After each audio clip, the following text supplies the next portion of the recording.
Dia 138, Números, capítulo 27. Vieram então as filhas de Zelofeade, que era filho de Efer, que era filho de Maquir, que era filho de Manassés.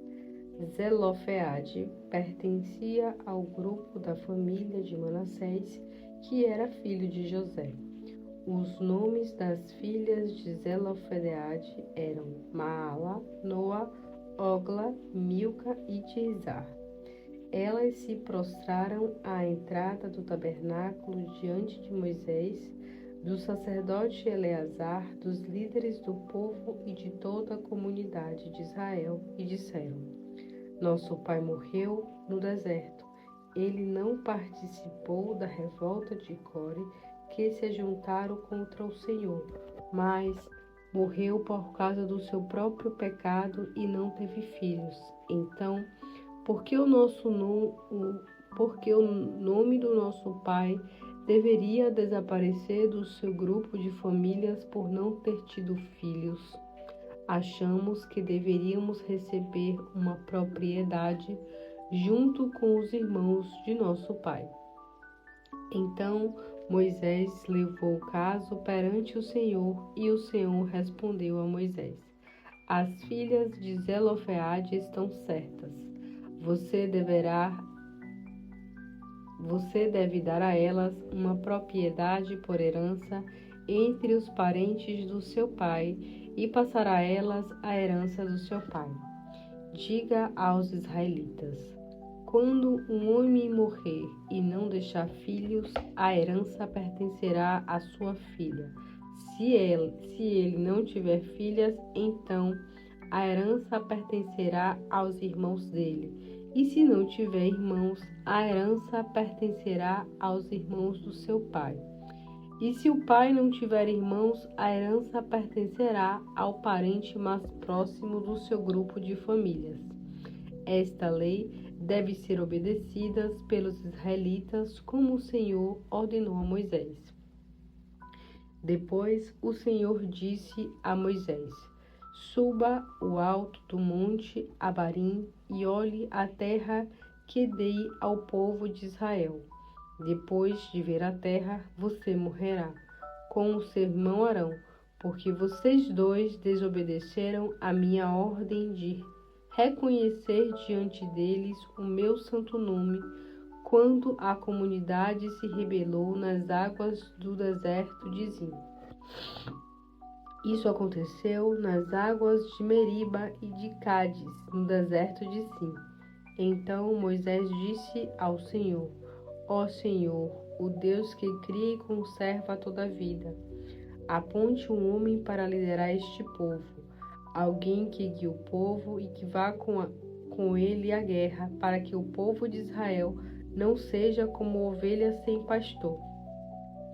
Então o Senhor disse a Moisés: Chame Josué, filho de Num, que tem o espírito, e impõe as mãos sobre ele. Apresente-o ao sacerdote Eleazar e a toda a comunidade e transmita as ordens para ele na presença de todos. Ponha sobre ele a sua autoridade, para que todo o povo obedeça ao novo líder.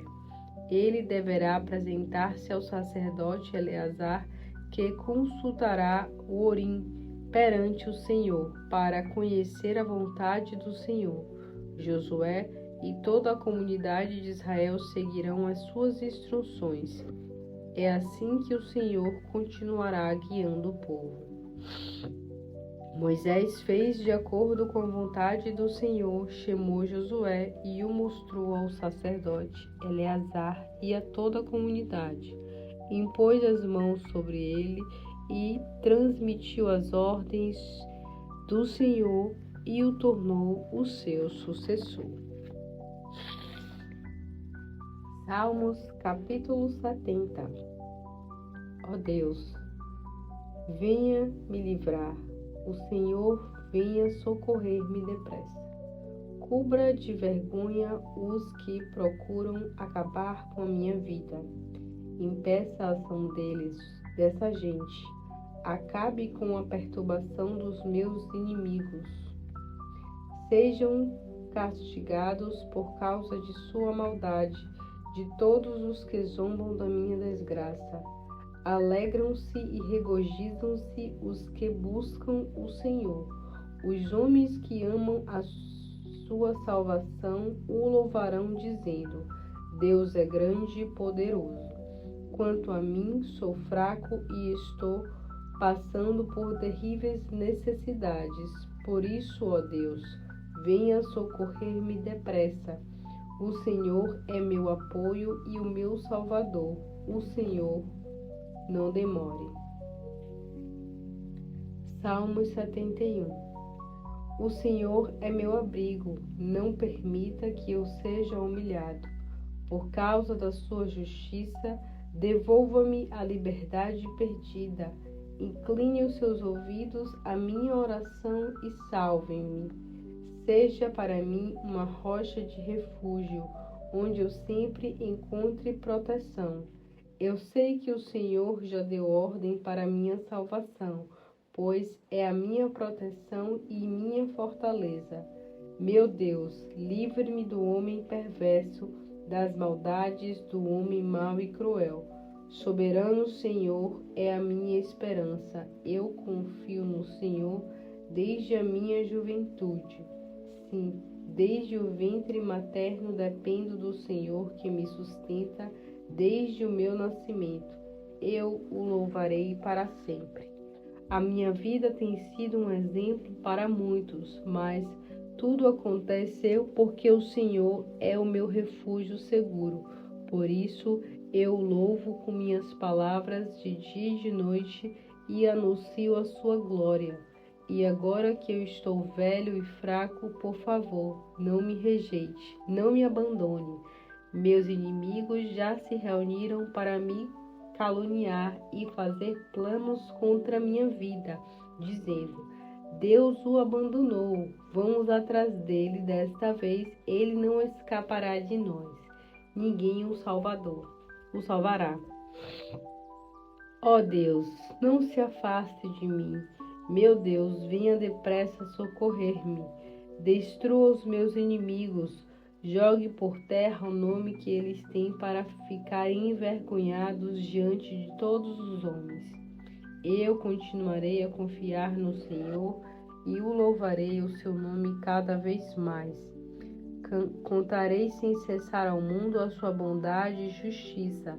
Falarei a respeito de todas as coisas que o Senhor fez para me salvar. Foram tantas que eu nem posso contar. Vivo sustentado pela força do soberano Senhor, e por isso conto aos outros que somente Ele é justo e bom.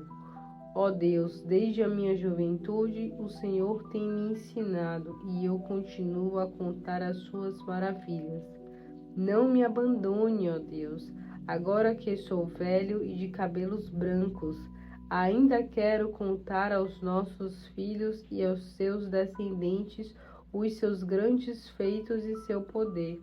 A sua justiça, ó Deus, é mais alta que os céus.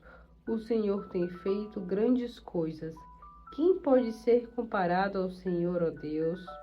O Senhor me deixou passar por muitas e duras tribulações, mas ainda me devolverá a alegria de viver, tirando-me da cova funda. O Senhor me dará muito mais honra do que eu tinha antes e voltará a me consolar. Por isso eu o louvarei com música de instrumentos de corda, com lira e a harpa. Cantarei salmos porque o Senhor é fiel, ó Santo de Israel. Cantarei bem alto, de muita alegria, quando o louvar. Todo o meu ser vibrará de alegria porque o Senhor me salvou. Além disso, falarei a todo instante dos seus atos de justiça e bondade, porque o Senhor castigou os que procuraram me destruir. Todos eles estão derrotados e envergonhados. Isaías capítulo 17. Este é o julgamento de Deus contra Damasco, capital de Síria. Damasco deixará de ser cidade. Ela se tornará um montão de ruínas. As suas cidades serão abandonadas. Serão ocupadas por ovelhas que por ali pastarão e se deitarão sem que ninguém as espante. Israel deixará de ser uma fortaleza e o poder de Damasco acabará. O remanescente de Arã será como glória dos israelitas, afirma o Senhor Todo-Poderoso. Naquele dia, Israel perderá o resto de sua antiga grandeza, quando a fome e a pobreza tomarem conta da terra. Será como acontece quando um ceifeiro junta o trigo e colhe as espigas com o braço, como quando se espanham os feixes de trigo no vale de Refaim. Contudo, alguns habitantes, muito poucos, vão escapar.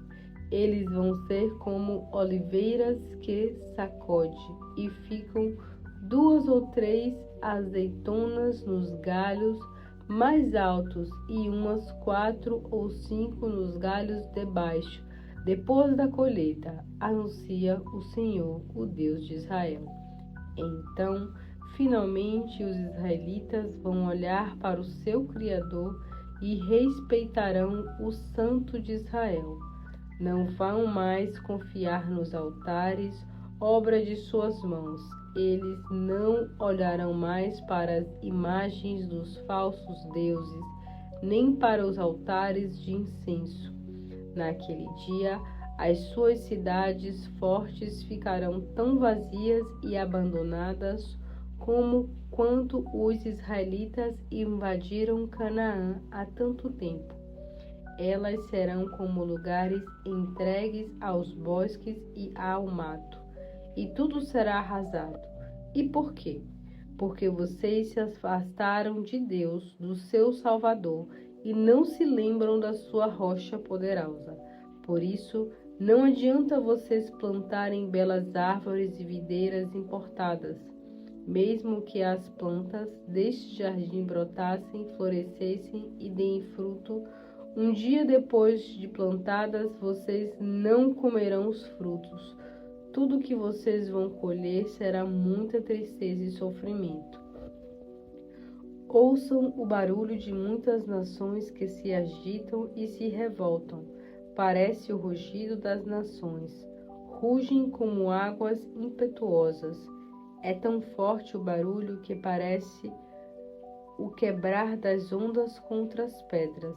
Mas quando eles os repreender, fugirão para longe, como a palha que o vento leva em todas as direções, como a palha nas colinas, como a poeira levantada por um pé de vento. Ao cair da tarde, os israelitas esperam o ataque, cheios de pavor, mas quando o sol nascer, eles verão que seus inimigos já não existem. Esse é o justo castigo dos que maltratam e saqueiam os nossos bens. Isaías, capítulo 18. Ai da terra que ficar além do alto do Nilo, a terra onde há muitos gafanhotos. Esse país nos manda embaixadores em navios feitos de junco, descendo o rio Nilo.